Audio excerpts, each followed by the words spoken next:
Hello, this is Edwin Dearborn, coming to you in a rare moment in the evening. I usually don't do evening videos, but I wanted to share with you this little bit of insight, warning, tip. Of course, it's subjective, so take it for what it's worth. Evaluate it from your own viewpoint and your own goals in life. We're going to have a window of time after the quarantine is over because they're already talking about the second wave. The government, the media, they're already preparing us for the second quarantine. So the first quarantine is slowly coming around as subsiding, getting back to work, opening up beaches. Some states are slower than others, like California, New York, and New Jersey. And then we're going to have this window of time. And here's my suggestion to you. When you have this window of time, and before they announce the second wave. When's the second wave come? I don't know. My prediction's probably around November or Christmas, because that's a great time to just kill the holiday spirit. Something that governments and the media would just love to do is during times of family and cheer is to bring despair and fear. So you're going to get a window of time. If you're in a country or a city or a state or a location, during that window of time, you need to leave. You need to move out of that area, because I'm going to tell you what these governments are going to do. See, there's a particular part of the human mind that, when you do something wrong, they don't want to admit that they're wrong. Governments don't like to give you back the liberty that they seized. Very rarely do governments do that. Very rarely do governments apologize. Very rarely do politicians admit that they overstepped their reach. What they usually do, historically, is they double down on their insanity. That's the fact. They double down on their insanity until they destroy themselves, their party, their nation. Again, just study history, and everything I'm telling you is true.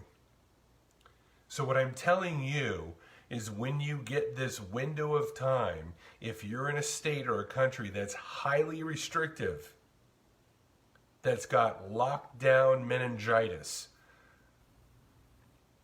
that's got a government, a governor, a president, a mayor who is just so ecstatic with his ability or her ability to control your life, like we've seen in Michigan, like we've seen in California, like we've seen in New York. Here's my tip. When you get this window of opportunity, of freedom, you need to leave. Because as people, when the second wave comes down, they're going to sell the danger, and they are going to lock it down even harder. They're going to lock it down harder. They're going to put more restrictions. They're going to have more monitoring systems. They're going to have more tracking systems. They're not going to lessen the control. They're not going to loosen up the laws that they passed. Because insane, power-hungry people double down on the insanity to make themselves right.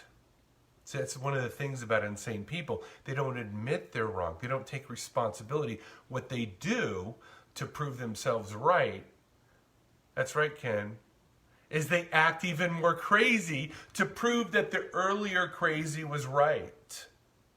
So they double down on the crazy to prove to themselves and the world that they're not crazy. And yes, this is crazy, everything I'm telling you. That's what makes it crazy. But you're crazy if you stay in the area of crazy.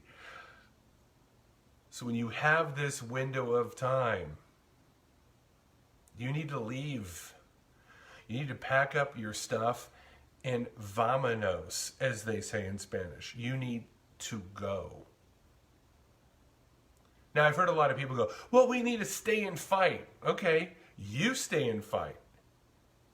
If that's your ethos, if that's your thing, and you want to wade that battle out for the next 5, 10, 20, 30 years and be pulled down, you do you, boo.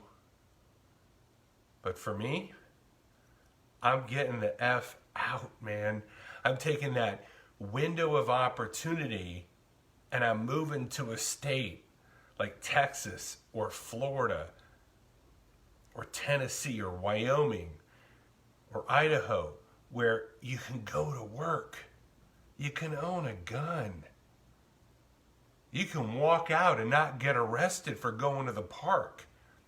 You can go do your business and not be handcuffed by the police, thrown in jail as they're throwing rapists back on the street while they're putting you in jail for going to work or going to the gym.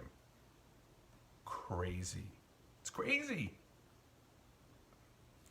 But you're crazy if you don't walk away from the crazy. See, one of the things that I have learned in my study of life is I can't control everything, but the things that I can control, I need to control. I need to be at cause over the things that I can cause. And one of the things that I can cause is to be there where I want to be. See, I don't choose to live in North Korea, so I'm not in North Korea. I don't choose to live in California. Why? Because being a gun owner is a sin. Because taxes are high. Because they punish productive businesses. Don't believe me? Talk to somebody who owns a business in California. I'm not moving to New York. I'm not moving to Hawaii, and not moving to Michigan or Illinois. Why? Because these people are power hungry. They're control hungry. But if I was there and I saw what they did and I got my little window of opportunity before the second wave coming, and believe me, they're already talking about it. They're promoting it already because the first wave didn't quite get you into apathy. Not everybody. So I'm telling you, my friends, if you want to stay and fight, God bless you. God bless you. But for me, I'm going where the freedom is. I'm going where the opportunity is. I'm going where they allow businesses and churches to be themselves and to operate. I'm going where people can express their First and Second Amendment rights. I'm going where there's less oppression. There's countries right now that if you don't wear a mask in public, you're arrested for a half a year. I want you to get that. Man, if I was in one of those countries, I'd be, the minute that lockdown ended, I'd be figuring something out. I'd find a family member in another country and I would go. So, you heard it here. I don't want to be doing a video in November or December when the second wave hits and they're doubling down on the insanity, they're doubling down on the tracking, they're doubling down on the rules, they're doubling down on the arrests of good people. And they go, God, I should have left. Why wait for that? When the enemy, when the despots, when these overreaching politicians have already shown you their hand, and not only have they already shown you their hand from the past, they're indicating that they're going to do it again. They're starting the propagation machine, the second wave. They're already trying to prepare us. And I hear this. I go out shopping here in Nevada, and the afraid people are like, yeah, well, hopefully, you know, it's good that we're getting out, but you know what'll happen when the second wave hits? They're already mentally resolved that it's going to happen. They've already basically said, not only can you take my rights away, but I'm going to let you take them away again. That is the mind of a slave. This is why I post what I post. The government's overreached. We need to overreach the other way. We need to vote with our pocketbook. We need to stop financially supporting. I believe that if the top 10 producing taxpayers of California just left right now, the state would go broke, and it would have to face the fact that its policies don't work. But those people stay, hope it gets better, doesn't get better, and they're going to double down on the taxes and the laws and the rules and the restrictions because they have to be right. And I don't want to be there being their little bitch, their little tax cow bitch.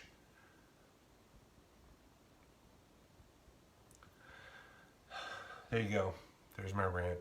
There's my communication. I'm just doing this because I care about my country.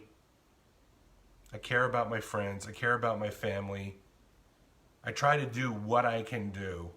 I'm just a wee little voice in this giant universe of, you know, social media and content. And I'm just telling you, when you get this window of time, you need to get the F out if you're in a place that is addicted to oppression. If you're surrounded by oppression and you're willing to accept that, then that's on you at this point. If you're still there in an area of oppression, it's on you. It's not on them. The first one was on them. I get it. It came fast. It came as a shock. But if you're still there after what they did and telling you that they're going to do it again, and you just sit there and do nothing to take responsibility for yourself, your health, your prosperity, your religious beliefs, your constitutional beliefs,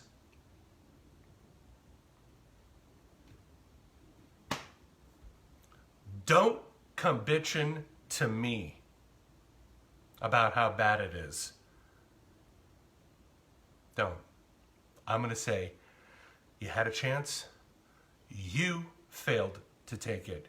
You failed to initiate causative actions to change your state of being. You failed to get off your ass and be effective. And that's on you. It's not on me. It's not on them. It's not on Governor Cuomo. It's not on Governor Gruesome. It's not on the man on the moon or anybody else. If you continue to stay where you are in a crappy state or city. There you go. There's my rant. Be well. God bless America. And I'm always here to try to help you in any way I can.